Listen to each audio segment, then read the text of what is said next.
Hello, welcome back to the Muddupoorna YouTube ಚಾನಲ್ಗೆ ಸ್ವಾಗತ. ಎಲ್ಲ ಹೇಗಿದ್ದೀರಾ? ಚೆನ್ನಾಗಿದ್ದೀರಾ ಅನ್ಕೊಂಡಿದ್ದೀನಿ. ನಾನು ಕೂಡ ತುಂಬ ಚೆನ್ನಾಗಿದ್ದೀನಿ. ಬನ್ನಿ, ಇವತ್ತಿನ ವ್ಲಾಗ್ ಬಂದು ವರಮಹಾಲಕ್ಷ್ಮಿ. ಇವಾಗ ವರಮಹಾಲಕ್ಷ್ಮಿ ವ್ರತ ಸ್ಟಾರ್ಟ್ ಆಗಿದೆ ಅಲ್ವಾ? ಈ ಆಗಸ್ಟ್ 21 ಶುಕ್ರವಾರದ ದಿನ ವರಮಹಾಲಕ್ಷ್ಮಿನ ತುಂಬ ವಿಜೃಂಭಣೆಯಿಂದ ಎಲ್ಲ ಹೆಣ್ಮಕ್ಳು ತುಂಬ ಚೆನ್ನಾಗಿ ಆಚರಣೆ ಮಾಡ್ತಾರೆ. ಅದ್ರ ಬಗ್ಗೆ ಫುಲ್ ಡೀಟೇಲಾಗಿ ತಿಳ್ಕೊಂಬರೋಣ. ಯಾವ ಟೈಮಲ್ಲಿ ಲಕ್ಷ್ಮಿನ ಕೂರಿಸ್ಬೇಕು, ಯಾವ ಟೈಮಲ್ಲಿ ಲಕ್ಷ್ಮಿನ ಉದ್ಘಾಟನೆ ಅಂದರೆ ವಿಸರ್ಜನೆ ಮಾಡಬೇಕು ಲಕ್ಷ್ಮಿನ, ಆ ಟೈಮಿಂಗ್ಸ್ನೆಲ್ಲ ತಿಳ್ಕೊಂಬರೋಣ. ಅಂಡು ಯಾವ ರೀತಿ ಲಕ್ಷ್ಮಿನ ಪೂಜೆ ಮಾಡಬೇಕು ಅಂತ ಎಲ್ಲ ಬರೋಣ ಈ ವಿಡಿಯೋದಲ್ಲಿ. ಮತ್ತು ಲಕ್ಷ್ಮಿಗೆ 9 ಗಂಟೆಗಳನ್ನು ದಾರದಲ್ಲಿ ಹಾಕ್ಬಿಟ್ಟು ಪೂಜೆ ಮಾಡಿ ನಾವು ಅದನ್ನು ಕಟ್ಕೊಬೇಕು. ಇದೆಲ್ಲನೂ ತಿಳ್ಕೊಂಬರೋಣ. ಅದಕ್ಕಿಂತ ಮುಂಚೆ ನನ್ನ ಚಾನಲ್ಗೆ ಯಾರೆಲ್ಲ ಸಬ್ಸ್ಕ್ರೈಬ್ ಮಾಡ್ಕೊಂಡಿಲ್ಲ ಮಾಡ್ಕೊಳ್ಳಿ. ಅಂಡು ನನ್ನ ಚಾನಲ್ಗೂ ಕೂಡ ಸಪೋರ್ಟ್ ಮಾಡಿ. ಏನಾದರೂ ಇನ್ಫಾರ್ಮೇಷನ್ ಬೇಕು ಅಂದರೆ ಕಾಮೆಂಟ್ ಮಾಡಿ ಗೈಸ್. ಬನ್ನಿ, ಇವಾಗ ಲಕ್ಷ್ಮೀ ಪೂಜೆ ಯಾವ ರೀತಿ ಮಾಡಬೇಕು ಏನು ಅಂತ ತಿಳ್ಕೊಂಬರೋಣ. ಓಕೆನಾ? ಈ ಸರಿ ಆಗಸ್ಟ್ 21 ನಮ್ಮ ಹಿಂದೂ ಪಂಚಾಂಗದ ಪ್ರಕಾರ ಪೌರ್ಣಮಿಗೆ ಹತ್ತಿರವಾಗಿರ್ತಕ್ಕಂಥ 2ನೇ ಶುಕ್ರವಾರ. ನಮ್ಮ ಲಕ್ಷ್ಮೀನ ಆರಾಧನೆ ಮಾಡ್ತೀವಿ, ಲಕ್ಷ್ಮೀ ದೇವಿನ. ಹಾಗಾಗಿ ಈ ವರ್ಷ ಆಗಸ್ಟ್ 21 ಬಂದಿದೆ ಲಕ್ಷ್ಮೀ ಪೂಜೆ ಅಂತಲೇ ಹೇಳ್ಬೋದು. ಲಕ್ಷ್ಮೀ ದೇವಿ ಎಲ್ಲರಿಗೂ ಒಳ್ಳೇದು ಮಾಡಲಿ. ಎಲ್ಲರೂ ಚೆನ್ನಾಗಿ ತಾಯಿನ ಆರಾಧನೆ ಮಾಡಿ.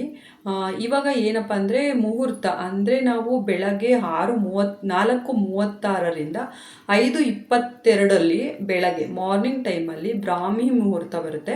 ಬ್ರಾಹ್ಮಿ ಮುಹೂರ್ತ ಅಂದರೆ 4:36ರಿಂದ 5:22ವರೆಗೆ ನಾವೇನಾದರೂ ಪೂಜೆಗೆ ಸಿದ್ಧತೆ ಮಾಡ್ಕೊಬೋದು. ಸ್ನಾನ ಆಗಿರ್ಬೋದು, ದೇವ್ರ ಮನೆಗೆ ಲಕ್ಷ್ಮಿಗೆ ಅಲಂಕಾರಗಳಾಗಿರ್ಬೋದು, ಸಿದ್ಧತೆ ಮಾಡ್ಕೊಳ್ಬೋದು. ಸಿದ್ಧತೆ ಮಾಡೋದಕ್ಕೆ 4:36ರಿಂದ 5:22 ಸೂಕ್ತ ಸಮಯ.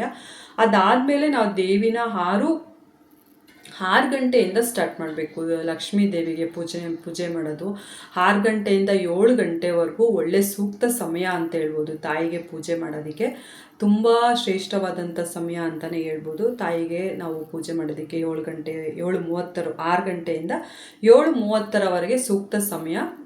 ಪೂಜೆ ಮುಗಿದ ನಂತರ ದೇವಿನ ವಿಸರ್ಜನೆ ಮಾಡಬೇಕಂದ್ರೆ ನೈಟ್ ಅಲ್ವಾ, ಸಂಜೆ ಟೈಮು ಅವತ್ತೇ ಮಾಡೋವಂಥವ್ರು ಮಾಡ್ಬೋದು. ಇಲ್ಲ 3 ದಿವಸ ಆದರೂ ಇಟ್ಕೊಬೋದು, ಇಲ್ಲ 5 ದಿವಸ ಆದರೂ ಇಟ್ಕೊಬೋದು. ಅವ್ರವ್ರ ಅನುಕೂಲಕ್ಕೆ ತಕ್ಕಂತೆ ಲಕ್ಷ್ಮೀ ದೇವಿನ ಇಟ್ಕೊಬೋದು. ಇಲ್ಲ ನಾವು ಅವತ್ತೇ ವಿಸರ್ಜನೆ ಮಾಡ್ತೀವಿ, ತಾಯಿನ ಇದು ಮಾಡ್ತೀವಿ ಅಂತ ಅಂದರೆ ಅವ್ರು ಕೂಡ ಸಂಜೆ ಒಂದು 6ರಿಂದ 7:30 6 ಗಂಟೆಯಿಂದ 7:30 ಅಷ್ಟರೊಳಗೆ ತಾಯಿನ ಕಲಶನ ತೆಗಿಬೇಕು.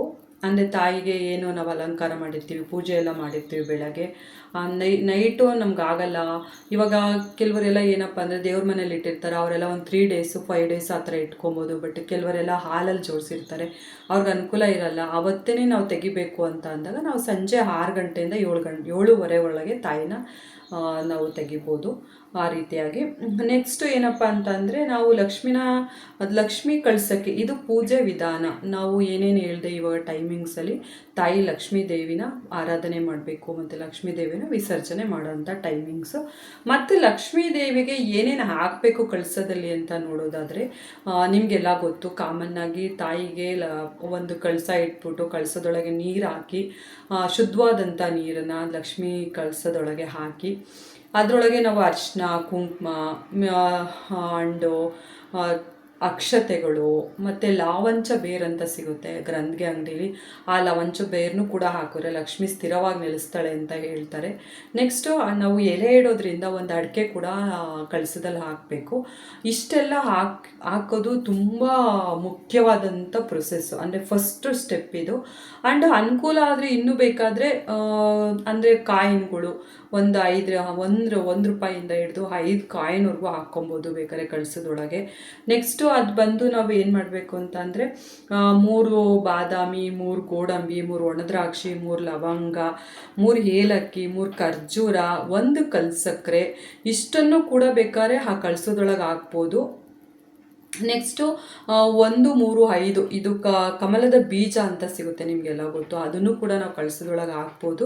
ಲಕ್ಷ್ಮೀ ಕವಡೆ 3 ಲಕ್ಷ್ಮೀ ಕವಡೆ ಹಾಕ್ಬೋದು. 3 ಗೋಮೂತಿ ಚಕ್ರ ಅಂತ ಬರುತ್ತೆ, ಅದು ಹಾಕ್ಬೋದು. ಗುಲ್ಗಂಜಿ, 1 ಬೆಳ್ಳಿಯ ಸಾಮಾನು ಇದ್ದರೆ ಮಾತ್ರ, ಇಲ್ಲಾಂದರೆ ನೋ ಪ್ರಾಬ್ಲಮ್ಮು. ಇಷ್ಟು ಕೂಡ ನಾವು ಕಳಸದಲ್ಲಿ ಹಾಕಿ ಲಕ್ಷ್ಮಿನ ಆರಾಧನೆ ಮಾಡೋದ್ರಿಂದ ಲಕ್ಷ್ಮಿ ನಮಗೆ ಒಳ್ಳೆ ಅಂದರೆ ನಮಗೇನು ಇಷ್ಟ ನಾವೇನು ಬೇಡ್ಕೊಂಡು ಪೂಜೆ ಮಾಡಿರ್ತೀವೋ ಅದನ್ನೆಲ್ಲ ಕರುಣಿಸ್ತಾಳೆ ಅಂತಲೇ ಹೇಳ್ಬೋದು. ಬಟ್ ಆಗಲ್ಲ ನಮಗೆ ಅಂತಂದರೆ ಸಿಂಪಲಾಗಿ ಕೂಡ ಮಾಡ್ಕೊಬೋದು, ಏನು ಪ್ರಾಬ್ಲಮ್ ಏನಿಲ್ಲ.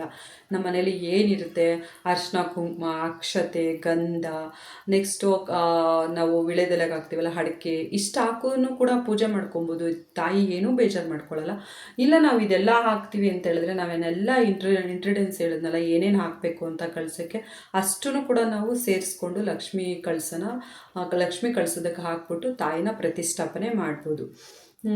ನೆಕ್ಸ್ಟು ಇದೆಲ್ಲ ಹಾಕಿರ್ತೀವಲ್ಲ ಅದನ್ನು ನಾವೇನು ಮಾಡಬೇಕು ಅಂದರೆ ಪೂಜೆ ಮುಗಿದ ನಂತರ ಮನೆಗೆಲ್ಲ ಪ್ರೋಕ್ಷಣೆ ಮಾಡಬೇಕು. ನಾವು ಯಾವ್ಯಾವ ಮನೆ ಇದೆ ನಮ್ಮದು ಪ್ರತಿಯೊಂದು ರೂಮಿಂದನೂ ಹೋಗಿ ಹಾಲ್ ಇರ್ಬೋದು, ರೂಮ್ ಇರ್ಬೋದು, ಕಿಚನ್ ಇರ್ಬೋದು, ಎಲ್ಲದಕ್ಕೂ ಆ ನೀರನ್ನ ಪ್ರೋಕ್ಷಣೆ ಮಾಡಿಕೊಂಡು ನೆಕ್ಸ್ಟ್ ನಿಮ್ಗೆ ಅನುಕೂಲವಾಗಂಗೆ ಏನು ಬೇಕಾದ್ರೂ ಮಾಡ್ಕೊಬೋದು. ಅಲ್ಲಿರ್ತಕ್ಕಂಥ ನಾವು ಗೋಡಂಬಿ, ದ್ರಾಕ್ಷಿ ಎಲ್ಲ ಹಾಕಿರ್ತೀವಲ್ಲ ಅದನ್ನು ತೊಗೊಂಡು ಸ್ವೀಟ್ ಆದರೂ ಮಾಡ್ಕೊಬೋದು, ಏನಾದರೂ ಮಾಡ್ಬೋದು. ಅದು ನಿಮ್ಮ ಅನುಕೂಲಕ್ಕೆ ತಕ್ಕಂತೆ ನೀವು ಯೂಸ್ ಮಾಡ್ಕೊಬೋದು ಆ ರೀತಿಯಾಗಿ.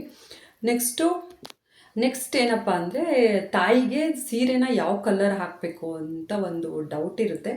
ಬಟ್ ಹಾಕ್ಬೋದು, ಯಾವ್ದು ಬೇಕಾದ್ರೂ ಹಾಕ್ಬೋದು, ಅದೆಲ್ಲ ಏನು ಪ್ರಾಬ್ಲಮ್ ಇಲ್ಲ. ಕೆಲವೊಂದು ನಾವು ಇದೇ ಕಲರ್ ಚೂಸ್ ಮಾಡಿ ಹಾಕ್ತೀವಿ ಅಂತ ಅಂದರೆ ಕೆಂಪು, ಹಳದಿ, ಹಸಿರು, ತಿಳಿ ನೀಳು ಬಣ್ಣ, ಬ್ಲೂ ಕಲರು, ಅದನ್ನು ಕೂಡ ದೇವಿಗೆ ಹಾಕಿ ನಾವು ಆರಾಧನೆ ಮಾಡ್ಕೊಬೋದು.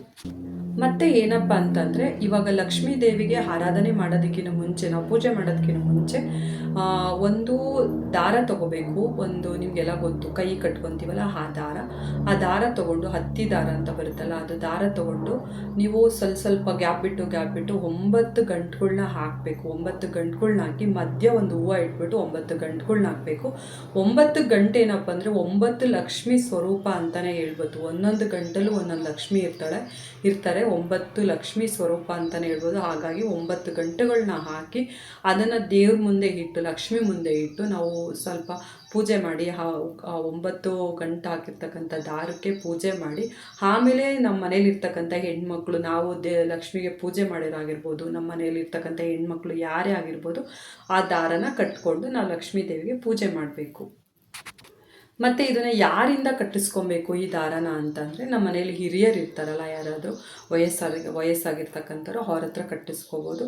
ಬಟ್ ಯಾರೂ ಇಲ್ಲ ಅಂತ ಅಂದರೆ ನಮ್ಗೆ ಯಾರು ಅನುಕೂಲ ಇರ್ತಾರೋ ಮನೇಲಿ ಅವ್ರ ಹತ್ರ ಕಟ್ಟಿಸ್ಕೊಂಡು ತಾಯಿಗೆ ಪೂಜನೆ ಮಾಡ್ಬೋದು. ಮತ್ತು ಏನಪ್ಪ ಅಂತಂದರೆ ಬೆಳಗ್ಗೆ ಪೂಜೆ ನಾವು ಸ್ಟಾರ್ಟ್ ಮಾಡ್ತೀವಲ್ಲ ಲಕ್ಷ್ಮೀ ದೇವಿ ಪೂಜೆ, ಆವಾಗ ಲಕ್ಷ್ಮಿ ಮುಂದೆ ಒಂದು ಕಮಲದ ಎಲೆ ಸಿಕ್ಕಿದ್ರೆ ಓಕೆ, ಕಮಲದ ಹೂವು ಎಲ್ಲ ಸಿಗುತ್ತೆ, ಹಬ್ಬದ ಸೀಸನ್ ಅಲ್ಲ. ಕಮಲದ ಎಲೆಯಲ್ಲಿ ಅದು ಸಿಕ್ಕಲಿಲ್ಲ ಅಂತಂದರೆ ಪರವಾಗಿಲ್ಲ, ಬಾಳೆ ಎಲೆ, ಇದಾದ ಯಾವ ಎಲೆ ಆದರೂ ಓಕೆ. ಅದ್ರ ಮೇಲೆ ಅಕ್ಕಿ ಹಿಟ್ಟನ್ನ ಹಾಕ್ಬಿಟ್ಟು ಅದರಲ್ಲಿ ₹1 ಕಾಯನ್ನು ಹಾಕಿ ಓಂ ಮಹಾಲಕ್ಷ್ಮಿಯೇ ನಮಃ, ಓಂ ಮಹಾಲಕ್ಷ್ಮಿಯೇ ನಮಃ ಈ ಥರ 108 ಬಾರಿ ಭಜನೆ ಮಾಡಿ ಮಹಾಲಕ್ಷ್ಮಿನ ಆ ₹1 ಕಾಯಿನ ನಾವು ಪರ್ಸಿಡೋ ಜಾಗದಲ್ಲಾಗಿರ್ಬೋದು, ದುಡ್ಡಿಡೋ ಜಾಗದಲ್ಲಾಗಿರ್ಬೋದು ಅದನ್ನು ಇಟ್ಕೊಳ್ಳೋದ್ರಿಂದ ನಿಮಗೆ ದುಡ್ಡಿನ ಯಾವುದೇ ತೊಂದರೆಗಳು ಬರೋದಲ್ಲ, ಐಶ್ವರ್ಯ ಹೆಚ್ಚಾಗುತ್ತೆ ಅಂತಲೇ ಹೇಳ್ಬೋದು. ಓಕೆ ಗೈಸ್, ಈ ರೀತಿಯಾಗಿ ತಾಯಿ ಮಹಾಲಕ್ಷ್ಮಿನ ಈ ಆಗಸ್ಟ್ 21ನೇ ತಾರೀಕು ಎಲ್ಲರೂ ಕೂಡ ವಿಜೃಂಭಣೆಯಿಂದ ಭಕ್ತಿಯಿಂದ ಆಚರಣೆ ಮಾಡಿ ತಾಯಿ ಮಹಾಲಕ್ಷ್ಮಿ ಎಲ್ಲರಿಗೂ ಕೂಡ ಒಳ್ಳೇದು ಮಾಡಲಿ. ಈ ವರ್ಷ ಎಲ್ಲರಿಗೂ ಕೂಡ ಏನು ಅಂದ್ಕೊಂಡಿದ್ದೀರೋ ಅದೆಲ್ಲ ಕೈಗೂಡಲಿ, ತಾಯಿ ಮಹಾಲಕ್ಷ್ಮಿ ಎಲ್ಲರಿಗೂ ಒಳ್ಳೇದು ಮಾಡಲಿ ಅಂತ ಈ ವಿಡಿಯೋನ ಎಂಡ್ ಮಾಡ್ತಾಯಿದ್ದೀನಿ. ಎಲ್ಲರೂ ಕೂಡ ಯಾರು ಸ್ಕಿಪ್ ಮಾಡ್ದಿರೋ ವಿಡಿಯೋನ ನೋಡಿ ಗೈಸ್. ಬಾಯ್, ಟೇಕ್ ಕೇರ್ ಎಲ್ಲರಿಗೂ. Thank you lot. ಓಂ ಮಹಾಲಕ್ಷ್ಮಿಯೇ ನಮಃ.